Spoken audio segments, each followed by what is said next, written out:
So, Jess Thompson, I got you cornered now. So, we're in Half Price Books, which is somewhere that you hold very near and dear to yourself. Yes. Why is that? Because my life becomes more complete with the written word, with with music, with movies, with art, and Half Price Books encompasses that. And it's a treasure hunt. It's trying to find that next great find or piece to a collection, or I can think of a lot more unproductive ways to spend an afternoon or your money, because it all goes back then into the community too, which is a really great thing. So, would you call it responsible procrastination? Yes. Okay. Yes, it's on my list of responsible procrastination. I feel that Austin has a lot to offer from both a artistic standpoint. There's a lot of creative energy that's here, and there's a lot of really amazing things that are going on and happening, and things that I can be a part of and help to change and to grow the city as well as the country. And it also, I've always been a huge nature lover, and Austin it's kind of a city inside of a park. And it's a great way to be able to be on the trails or just laying on a piece of park lawn and still yet have all the city amenities and have the beautiful skyline. And I think what Austin has done, and we're going to see as it continues to grow if it keeps and maintains this, but there's a huge slogan here in Austin called "Keep Austin Weird," and they started this slogan as Dallas and Houston became bigger and bigger cities, and Austin itself was becoming bigger, wanting to maintain.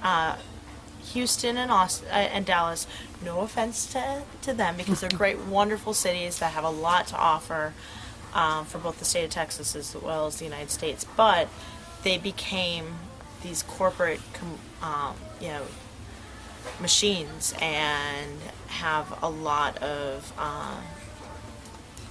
the commercialization that has overtaken their communities. And Austin, with their Keep Austin Weird slogan, that is about maintaining its uniqueness and maintaining the fact that it's a very friendly city, it's a very helpful city, it's a very laid back city, and it allows for this creativity to foster and grow because of that. 4 years ago, Austin started something called Create Austin, which was a collaboration between the city of Austin and specifically the Cultural Arts Division, as well as a lot of the arts organizations, as well as individual artists and just shareholders in the community. And Create Austin is a plan, an initiative to not only keep and maintain the creativity we do have, but in order to grow, how do we make that growth happen, and what are the tools that we need in order to sustain that growth? And actually, the Austin Creative Alliance that I work for came out as one of the initiatives of the Create Austin plan. And there's several others that encompass arts education, community planning, live workspace for artists, affordable housing, a lot of really great initiatives and great tools and resources that are necessary for us to flourish. The biggest thing that I've learned about being here is how to sustain myself. I just got done talking all about helping to sustain the arts, which is extremely important, but one of my own personal life lessons has been how to sustain myself and be separated from my family units from a lot of my friends, and to come down here, to make that decision, to come down here and start anew and try something different and live in a different part of the country that I've never experienced before, and to just jump and see what happens, and know now that I can land on my feet wherever I am and wherever I go because of the experiences I've had here. And to find that it doesn't matter where you go, you can always find yourself enriched with friends, with love, with family, even if it's not by blood, and to find a sense of community. But I think you build your own community, because you can find community anywhere, regardless of where you're at.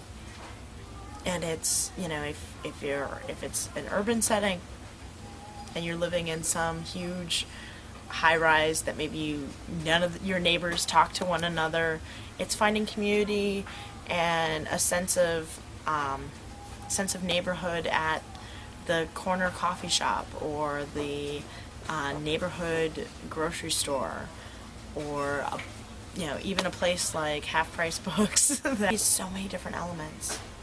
It's your friends, it's your neighbors, it's the people you haven't met, and it's the people you never will meet. But somehow you and what you're doing in your day-to-day life affects them and it touches them. And I think that might be a key element to remember for all of us, that if whatever you do has a ripple effect.